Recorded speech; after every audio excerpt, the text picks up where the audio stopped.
Hello guys, welcome है आप सबका अपने यूट्यूब चैनल एग्ज़ाम बॉस पे। गाइस, आज की वीडियो में मैं आपके लिए लेकर आया हूँ यूपी वार्षिक परीक्षा 2023 का कक्षा 9 का हिंदी का पेपर है। तो चलिएगा वीडियो स्टार्ट करते हैं। ये पेपर है आपका वार्षिक परीक्षा 2023 का पेपर है, कक्षा 9 का हिंदी का। ठीक है, यूपी का पेपर है और इसका पूर्णांक है 70 नंबर। टाइम है इसका 3 घंटा। यहाँ से आपका पेपर स्टार्ट है। ठीक है, तो आप देखिएगा, किन्हीं दो गद्य विधाओं के नाम लिखिए। तो किन्हीं दो गद्य विधाओं के आपको नाम लिखने हैं, जैसे कि कहानी, नाटक, संस्मरण, उपन्यास, यात्राव्रत। किन्हीं के भी दो के लिए नाम लिख सकते हैं आप।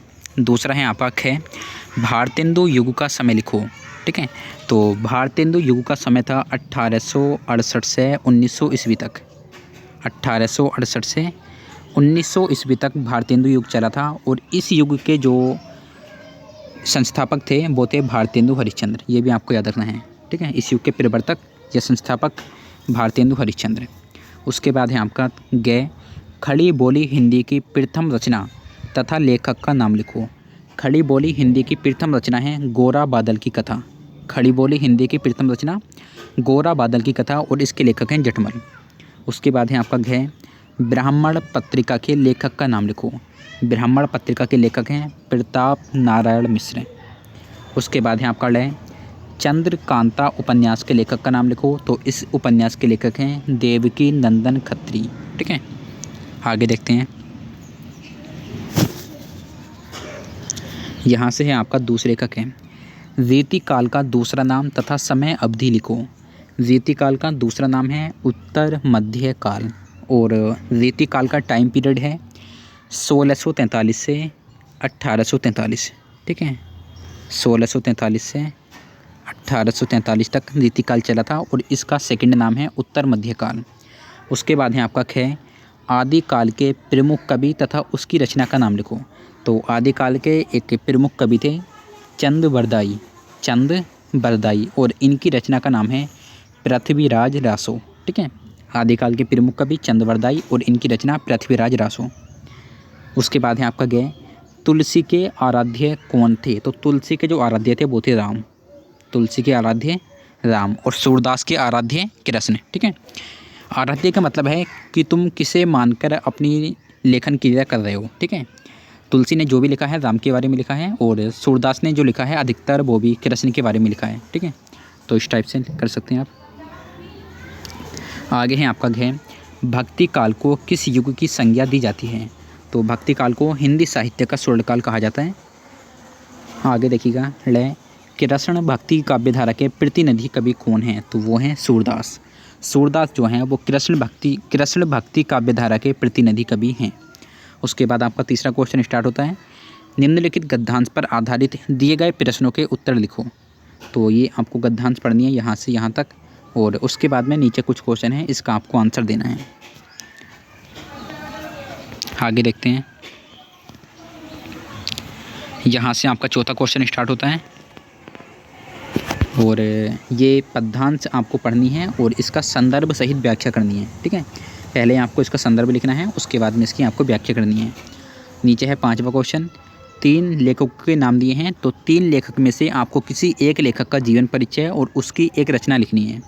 और सेम नीचे ही है उसके तरह ही किसी एक कवि का जीवन परिचय लिखना है और उसकी एक रचना लिखनी है। ठीक है, तो कर सकते हैं आप कोई भी। आगे देखते हैं, यहाँ से स्टार्ट है आपका सेकंड पेज। छठा क्वेश्चन, निम्नलिखित गद्यांश का संदर्भ सहित अर्थ लिखो। ये आपकी गद्यांश है, इसका आपको संदर्भ सहित अर्थ लिखना है। ठीक है, तो कर सकते हैं आप। अगर आपसे ये वाली नहीं आती है तो आप ये कर सकते हैं नीचे वाली भी। ठीक है, कोई सी गद्यांश भी आप कर सकते हैं। उसके बाद है आपका सातवां क्वेश्चन, दीपदान या नए मेहमान एकांकी की कथा वस्तु संक्षेप में लिखो। ठीक है, तो कर सकते हैं आप इसे। आठवां है आपका, अपनी पाठ्यपुस्तक से याद किया हुआ एक श्लोक लिखो जो इस प्रश्न पत्र में ना आया हो। उसके नीचे देखिएगा 2 प्रश्नों के आपको उत्तर देने हैं 3 में से।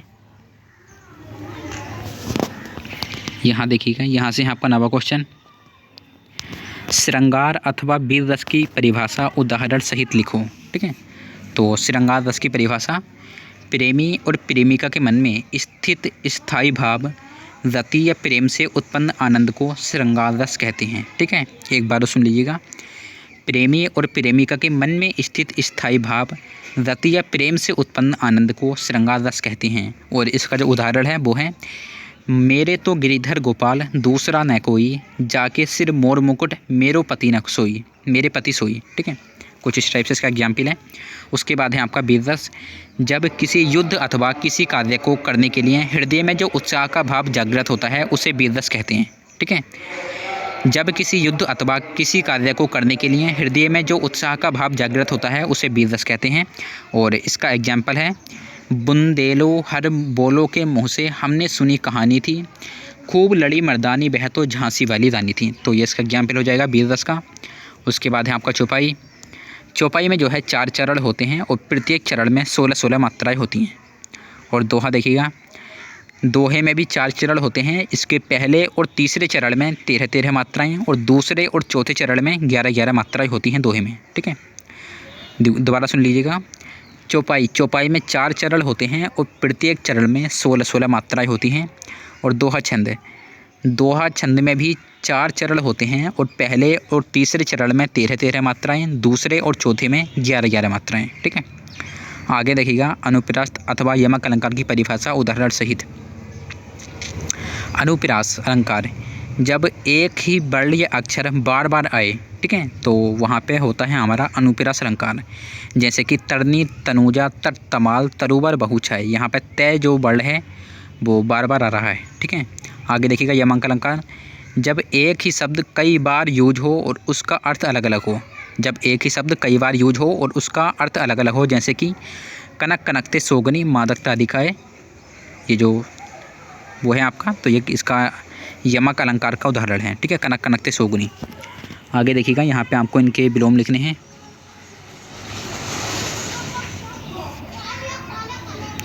और नीचे आपके मुहावरे हैं ये, और यहाँ पे आपको इनकी संधि करनी है। सरल प्लस अर्थी सरलार्थी, देव प्लस आलय देवालय, भानु प्लस उदय भानुदय, उप प्लस इंद्र उपेंद्र। ठीक है, और नीचे आपको एक छुट्टी लिखनी है एप्लीकेशन प्रधानाचार्य को। तो गाइस बस इतना ही था पेपर में। आई होप आप लोगों को वीडियो अच्छी लगी होगी। अच्छी लगी हो तो प्लीज़ लाइक कर दीजिएगा, और चैनल को आप लोगों ने सब्सक्राइब नहीं किया तो प्लीज़ सब्सक्राइब कर दीजिएगा।